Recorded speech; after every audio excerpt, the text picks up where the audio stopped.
Fresh homemade ricotta.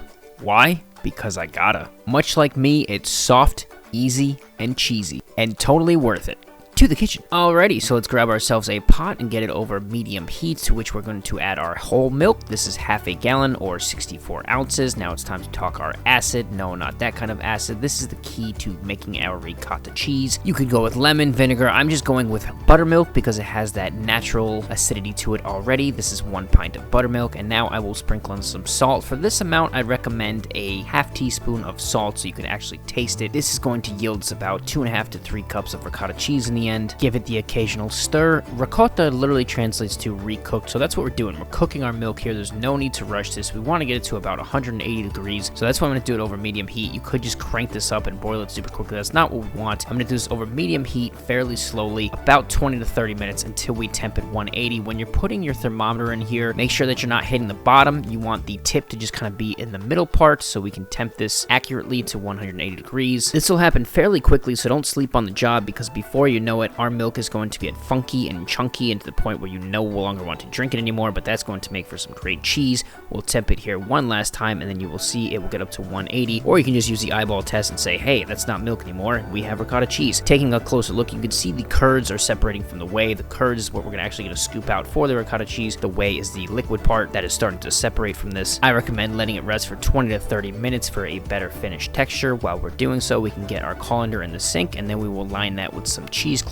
You can get this at the supermarket for super cheap. We'll fold it over for a few layers of protection. Back to le cheese. We want to work it as little as possible to keep that nice soft texture, so you could use a spider like this to strain it, but I have an even finer mesh strainer which I will use for this. Again, to keep that soft texture, you don't want to mess with too much. We just want to get in there, give it a little bit of a soft scoop. Do this slowly, do it as many times as you need to, trying to keep the cheese in as big of chunks as possible. And there you go, that's what we're looking for. Fresh, soft, creamy ricotta. Scooping this into our colander as gently as possible. Move the pot close to the colander so you don't end up dropping it all over your floor, making a mess, and just keep scooping slowly but surely, getting all of your ricotta cheese into the cheesecloth. You can absolutely reserve the whey, but that is a video for another day. And there you go, this is the good stuff, man. This is pure ricotta cheese, freshly made, but it is still super hot and very wet, so we will just take the cheesecloth and kind of just do a spin around action. You don't have to tie it or make it too tight, but we'll just give it a quick little spin so it is tight enough to just rest like this in the colander. Some people suggest as little as 10 minutes, some say go for hours. I think 20 minutes is perfect for this. If you want to give it a little bit of squeeze, get out some of that moisture, you can, but I wouldn't suggest squeezing it too much because it will dry out if you let it sit for too long or squeeze it too much. Unwrapping this is like Christmas Day to reveal our cheesy present. I prefer it creamy and spreadable, not too liquidy, but also not too dry and crumbly. This is perfect on everything from pizza to pasta to pancakes. This video is being brought to you by the letter P. This ricotta is so creamy and delicious just like this. I do enjoy eating it by the spoonful, maybe because I'm Italian or maybe because I'm just obsessed with cheese. It can take on whatever flavor you add to it. So versatile. Speaking of which, let's get it on some crostinis. So I'll cut some bread, season with olive oil, salt, and pepper. Throw it in the oven for a quick toast. Nice and crispy on the outside, still a little bit chewy in the middle is how I like my quick crostinis. Top them with a little bit of our ricotta, hit them with a lot of black pepper, a little bit of lemon zest, some nice fresh chives, and then a quick drizzle of olive oil over top. This is just one example of thousands of ways that you could go with this. This kind of makes me think of either like a appetizer, pasta hors d'oeuvre kind of thing, or like a play on bagel with cream cheese for breakfast. Super flavorful, but simple to highlight the ricotta cheese. Now let's grab a cracker of your choice, top them with some ricotta. Now I'm gonna go with some sliced Greek Kalamata olives, throw some sliced sun-dried tomatoes over top, finish that with a little bit of oregano, and there you go, just another random example of an amazing little treat here. Now let's get sweet. I will grab a bowl and fill it with some of our ricotta, and then I will top that with some berries that I have. I happen to have some blueberries and some strawberries, so I will throw that right over top, and then going to town, drizzling some of this nice honey over top. The ricotta cheese is so versatile. Again, it takes on whatever you put on it so well, so I'm gonna make this a little bit sweeter from the berries and the honey. It just really just soaks everything up so together. You can throw some mint or some more lemon in there, whatever you prefer, and just such a light, delicious, creamy dessert that really hits the spot. Whether you call it ricotta or ricotta, it really is one of the most versatile cheeses out there. An easy way to put together a nice little cheese board like this. You can play with whatever flavors that you have on hand, whatever flavors that you like. You can go sweet, you can go savory, and have yourself a cheese smorgasbord. Here's to ya.